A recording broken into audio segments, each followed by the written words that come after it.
InsideThunder.com. Powered by Wheeler Whitlock Insurance.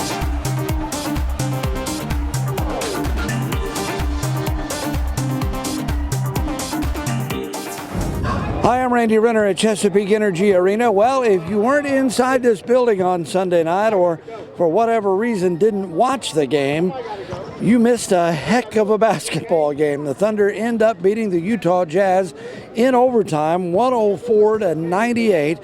It was a different game in the first half than it was in the second half. Thunder didn't look particularly good in the first half. Jazz had a big lead, a 13-point lead, but the Thunder came out in the third quarter, went on a 25-7 run to take the lead, but the Jazz battled back, got back in front, and then the Thunder tied it late in the game, and then in overtime just completely dominated Utah. Serge Ibaka with a couple of huge blocks and also a big corner three, and the Thunder held Utah to just 1 for 10 shooting, and they ended up winning the game. Kevin Durant, 31 points.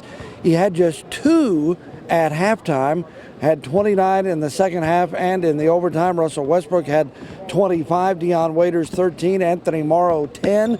Afterwards, we had a chance to visit with head coach Billy Donovan and with Kevin Durant. Well, I'd say, give Utah a lot of credit. For us, this is, I think, the 4th time we've played here. It's already the middle of December if you count the preseason. So both teams are pretty familiar with each other. And I thought the difference in the first half, I thought their energy, their ability to come up with loose basketballs, offensive rebounds. We were a step behind them most of the first half. Russell created underneath that a bounce play for himself to close the half, gave us a little momentum going into the locker room. And I thought to start that third quarter, we were a different team than we were to start the game. And obviously took the lead, but Utah fought back. They regained the lead. I think we got down by 7 there in the fourth, and I just really thought our team, kept their composure, coming down the stretch. Obviously, Kevin had an unbelievable second half in overtime, but the play that really stood out to me was his trust level with Serge in a crucial situation where they kind of brought help, and he skipped it across to Serge and got him a pretty good look from three. I think the awareness by Kevin to do that was good. I thought we executed pretty well. Really on both ends of the floor, and then I thought Steven and Serge's length and shot blocking in regulation those last few minutes in overtime really helped. So it really was a hard-fought game. It wasn't a game that we really played a complete game. We did play, I thought, exceptionally well in the second half and in overtime. You've seen plenty of Serge Ibaka blocks, obviously, but how impressive was that fast break one on Gordon Hayward? Well, it was a huge play. I mean, one, he didn't give up on it, and I think that we had some plays there in that first half that we didn't make that kind of effort, in certain situations, and this was a point in time in the game where we made those effort plays, and really what happened was I thought, the last 5 minutes of the game and the 5 minutes at overtime, we eliminated some of those offensive reboundings, and we eliminated a lot of their scores in around the rim, and I think Serge and Steven had a lot to do with it, and certainly that was a great momentum-changing play by Serge. Nick Gallo, OKCThunder.com. You touched on it, but what was different in terms of the way that you guys approached that third quarter? What did you notice out of your guys in that opening stretch, 25-7 run? Well, I thought we expended a lot of energy, and I thought we emotionally really played at a high level. And then I give Utah credit. They responded. Because we kind of came out and really we were making shots. We were getting stops. A lot of things were going well for us. And then they kind of regained their composure. And then they, took back the lead. And their guys battled and fought. And we, I thought, closed the game out well. Being down by whatever it was, 5 or 7 points there. Maybe it was under 5 minutes. I thought we got stops when we needed to. And obviously Kevin made, just some incredible plays and. Did some great things offensively, scoring the basketball. But I think the biggest thing with Kevin was I didn't think he settled for a lot of long, tough two-point shots. A lot of the stuff he was doing was at the rim, which was good, and he got to the free throw line. Kevin, only 2 points in the first half. That's the fewest he's ever had in the first half in his career. Do you have any explanation for that? And then also, the first play of the second half's to him. He scores 7 points in like 90 seconds, 17 in the third quarter.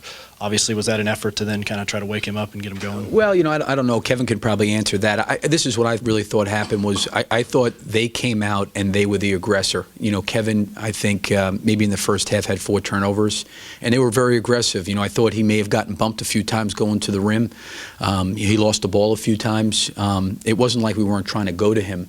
I thought Russell did a great job in that second half, just really kind of orchestrating and running plays and sets and things to get Kevin in position where he can kind of do what he does offensively, and he had a lot of space to play in. But I don't think that Kevin should go through a first half with only 2 shots. It was a little bit misleading because we did have him on some ISO situations where he lost the ball or kind of drove it and didn't really get a shot up. And then the other thing, too, is I think guys need to find him, and I thought we did a better job, of being able to find him in certain situations. And, give him credit. He kept his composure the whole entire game. He was really positive in the locker room. We're down 13. Kevin wants to win, and he came out and really responded, and he got going right away. And he had some shots that I thought were pretty good looks that didn't go down. But again, 1 for 2 and end up whatever it was, 10 for 17, from the field, pretty efficient. You usually don't have Russell inbound the ball, but on that particular play, you said he went to you, and it was his idea to come up with that? To what? Oh, on the last second shot before halftime, I'm sorry.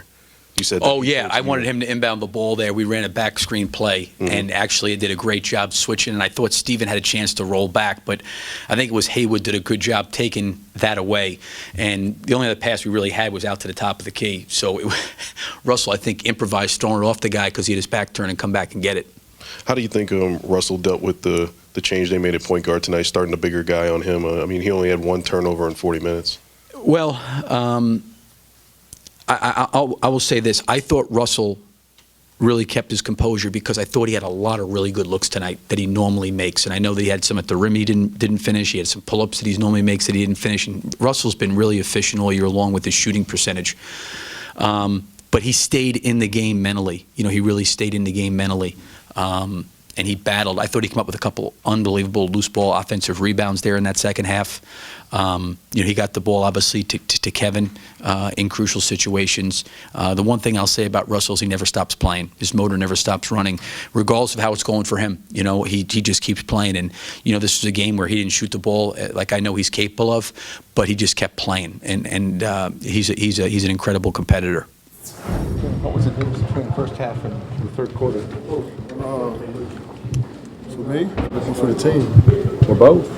We played a little bit more physical, man, and we were just aggressive. I think early on in the game, we were just passing the ball around the perimeter too many times instead of attacking and then passing. So we were the aggressors and started the third quarter, and we was able to get them on their heels, and we just kept fighting, and we made plays down the stretch. For you personally, was it just a matter of keeping your patience after that first quarter? Yeah. I was getting a little frustrated with myself, and I just had to calm down. I think halftime, I just told myself to calm down. If I get the ball, try to score. As simple as that. Try to score, and then that's going to open it up for my teammates.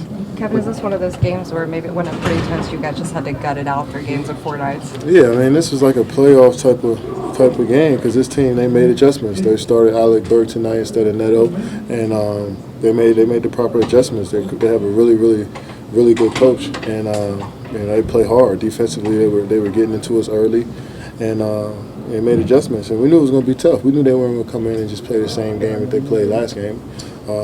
So we just had to be ready for it. I think we didn't start off so well, but that's why it's 2 halves of basketball. Do or die basketball in that overtime. How were you guys able to hold them scoreless almost all the way throughout it? Man, we got stops and we boxed out. That was the thing. I was looking around and everybody had a man boxed out, and we were just grabbing rebounds. So we made them shoot tough shots. I think all night we made them shoot tough shots. They might have got some stuff to the rim early, but Burke and Hood, they were hitting tough twos on us, and we had to live with it. And Hayward was shooting tough ones. So, but we didn't box out early on. I think in that overtime, fourth quarter overtime, we did a good job of boxing out. What do you think of Russ's play right before halftime? Hey, that was unreal. Only Russ would make something in a play like that. It seems like in the third quarter, you and Russ fed off of each other's intensity. Can you feel that in the game? Yeah. you know, he wanted to get me going. Coming out of halftime, he told me he was going to give me some ISOs, give me some plays, and told me to be aggressive, and I just fed off his energy. Can you take me through the play where you're posting up and through to Serge in the corner at the game time period? Yeah, I mean we had some in the post they couldn't really guard one-on-one down there, and I knew I had a smaller guy on me, so I just had to survey the floor first instead of just put my head down and go, and I seen him shifting all the way over, leaving Serge wide open in the corner, and it's a bad move because he can shoot that, and he made a big time play. I seen him working on it every day, pump fake, fly by 3. And he made a huge shot, man, and we believe in him, we trust in him, and his confidence is growing every single day, man, and he didn't shoot well last game against them, and tonight he came out and stuck with it and was able to hit a huge shot. You've seen thousands of Serge blocks over the years, but was that maybe one of the top ones, that fast break one? Yeah, it was surprising because I thought Hayward had him beat, and he's pretty athletic for a white guy, yeah, he had him beat, and Serge came out of nowhere, man. That was a huge play for him. I know you guys have got a little bit of a streak going, but it will be nice if we get a couple of days off. Yeah, it'd be nice. It's 3 games in 4 days, I think, right? It's tough, but it's part of NBA basketball, man, and just got to keep building off what we did tonight.